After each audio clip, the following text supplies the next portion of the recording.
Desde la semana pasada da vueltas por todo el mundo la escena hasta entonces poco imaginada del senador Rodrigo Lara, hijo del asesinado ministro de Justicia, Rodrigo Lara Bonilla, en un abrazo con Sebastián Marroquín, hijo de Pablo Escobar, el hombre que ordenó el crimen de Lara y el de miles de colombianos más. Ya se sabía que el descendiente de Escobar, ahora bajo una nueva identidad en Argentina, les había escrito una carta a los Lara y a los Galán pidiendo perdón, pero en este caso la imagen sí valió más que 1000 palabras, porque el diálogo que vimos fue corto, pero su significado sí es muy grande. Pues Antonio Morales habló con el senador Lara para que le contara nuevos detalles de esta reunión y sobre todo para reflexionar juntos sobre lo que significaba el perdón entre un hijo de víctima y un hijo de victimario en un país que parece tan reacio a perdonar y a reparar. Y aunque el gesto de Marroquín es solamente con 2 familias muy representativas, teniendo en cuenta que hay millares de familias afectadas por Escobar, muchos lo recibieron positivamente, otros, hay que decirlo, no tanto. Antonio Morales entra al radar. ¿Cómo fue ese primer encuentro con Sebastián Marroquín, el hijo de Pablo Escobar, en un parque? Entiendo que fue en un parque en Buenos Aires, en el marco del documental que iban a filmar.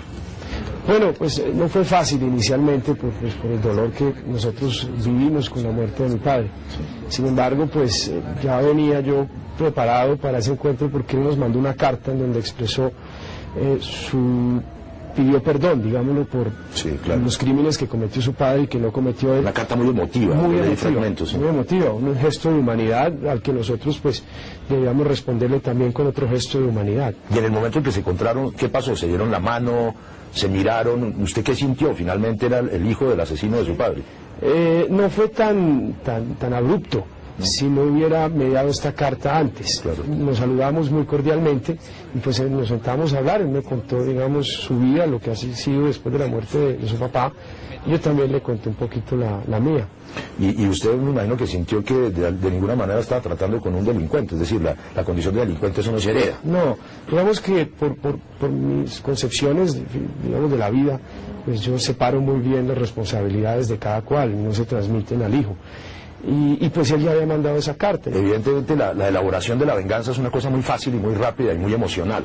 Exacto. Y muy inhumana de alguna manera, pero a usted le tocó elaborar otra cosa, le tocó elaborar el perdón, que es un acto de racionalidad y también de emotividad. ¿Cómo elaboró usted ese perdón hasta llegar al encuentro con Marroquín? Mi papá murió hace 25 años, sí, nosotros éramos muy niños, 8 años, yo tenía 8 años.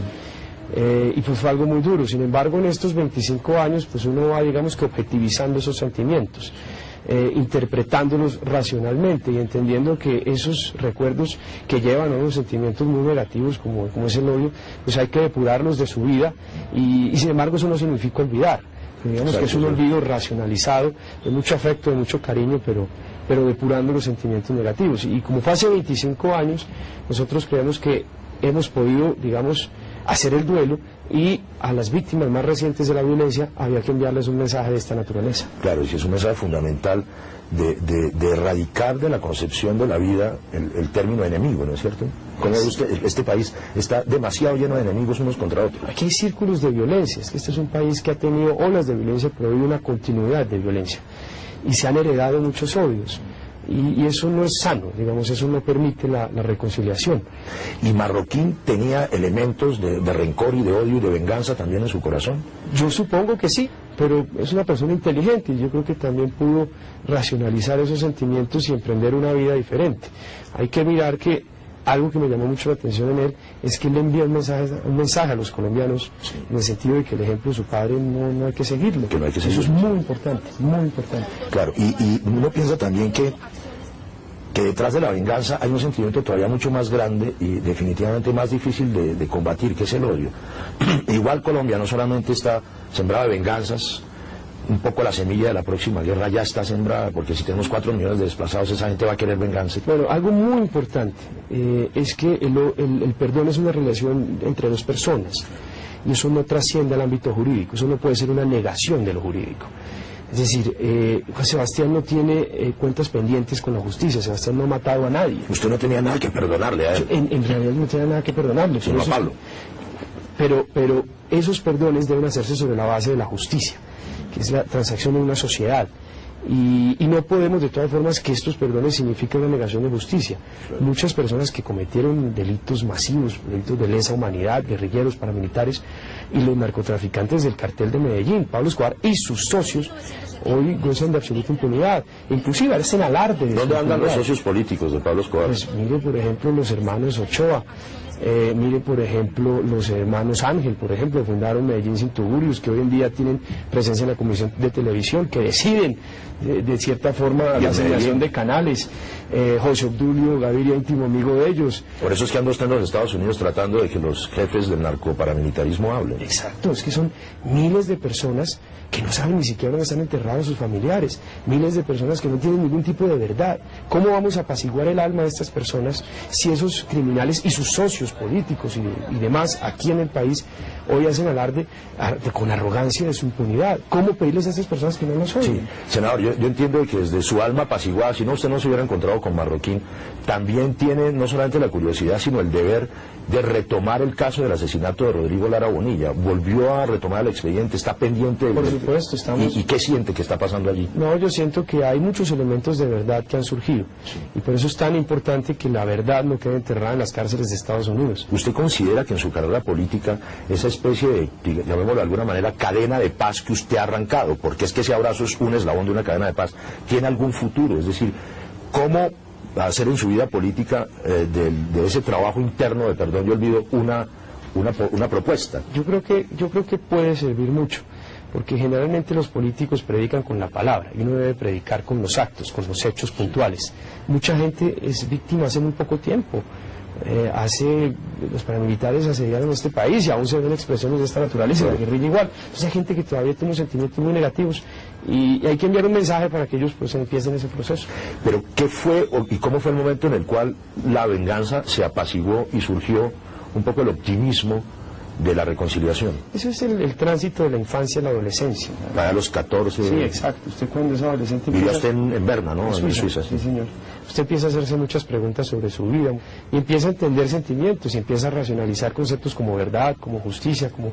En fin, a desarrollar una interpretación de diferentes elementos que componen nuestra vida en sociedad. Y uno de esos es, bueno, la tragedia que yo viví, eso no puede seguir siendo un sentimiento que me embargue de cosas negativas. Hay que convertir esto en una energía positiva. Esa tragedia hay que convertirlo en una energía para hacer las cosas bien y, pues en mi caso, pues trabajar por mi país y dar lo mejor de mí en el ámbito público. Hay una cosa que no puedo dejar de preguntarle porque es casi de bulto. El presidente Uribe es igualmente una víctima de la guerra, ¿no es cierto? Su padre fue asesinado por las FARC en un episodio de secuestro hace muchos años también. Hay quienes interpretan que la vocación política de Uribe está construida en torno a la venganza y que la guerra contra las FARC es una venganza. Evidentemente no, es un acto racional de acabar con un problema a través de la guerra. Bueno, yo pienso que posiblemente eso ha tenido una incidencia natural, pero yo creo que el tema de combatir a las FARC es algo objetivo. Se trata de un grupo terrorista que comete todo tipo de actos de barbarie. Y frente a eso, no más el asesinato o no, de los ediles del Sumapaz hace un día. Sentimiento o no de por medio, pues es algo que se debe hacer y yo creo que en ese sentido lo ha hecho muy bien. ¿Por qué debe pasar este país para eliminar el enemigo, eliminar el odio y eliminar la adversidad, es decir, la desgracia nacional de estar condenados a repetir los ciclos de violencia? Por eso estoy tan repetido, tan preocupado con la extradición de los cabecillas paramilitares. Yo no soy enemigo de la extradición, tengo muchas razones para apoyarla. El problema es que se hizo sin un acuerdo judicial para que la verdad no quede enterrada allá. Eso no se hizo y el gobierno no lo hizo. Pareciera que hubiera un interés en que esta gente no hablara. ¿Usted cree que hay ese interés deliberado? Yo no puedo pensar nada diferente si veo que le mienten al país. ¿Porque tocaría a quién cuando hablaran? Eso toca muchas cosas complicadas.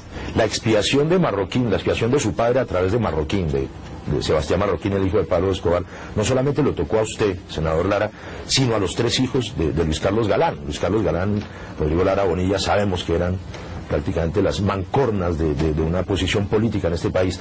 ¿Cómo siente usted que fue esa relación también de perdón y olvido de parte de los Galán con Marroquín? Se encontraron en Bogotá, ¿no? Sí, ellos son personas muy buenas, son personas de grandes sentimientos, al igual que su papá, y muy fácilmente pues lo hicieron, con también la prevención natural de que en ese momento se está dando el caso del papá, la investigación a Santo Filio. Lo cual podría alimentar odios. Claro, y no querían que de pronto eso afectara. Pero gracias a Dios no lo hizo y pues aquí ha brillado la justicia en esta situación. Ustedes son huérfanos y uno siente a veces que por los procesos de violencia Colombia es real y metafóricamente un país de huérfanos. ¿Qué tipo de padre quisiera usted para este país? No, es que a mí esas de figuras paternas no me gusta. Yo soy muy liberal de concepción. Sí. Yo creo profundamente en la democracia, ni en los paternalismos, ni en los caudillismos, ni en el mesianismo. Eso me parece muy peligroso, no me gusta. ¿Usted cree que es una predestinación de este país, senador Lara, el hecho de tener que convivir con la mafia y con las mafias, y con la mafia del narcotráfico y la narcoparapolítica y todos los horrores y la narcoguerrilla y etcétera? Yo le veo muchas virtudes al calvinismo, pero no la de la predestinación. Y yo no creo que este país esté condenado a esto. Este país está viviendo una etapa, todo esto producido por la degradación de principios y valores que trae el narcotráfico, pero yo creo que eso no es insalvable. Yo creo que este es un país de gente buena, de gente trabajadora, y esa etapa la vamos a superar, pero tenemos que empezar paso por paso. Necesitamos la verdad lo que pasó, necesitamos saber qué pasó para no repetirlo, porque si no sabemos lo que ha pasado en este país en los últimos 30 años, ¿a usted? Se lo seguiremos repitiendo toda la vida. ¿Y el documental y el encuentro con Marroquín lo repara también a usted? Sí, yo creo que me siento mejor persona. Listo. Senador, mil gracias. No, señor, a usted.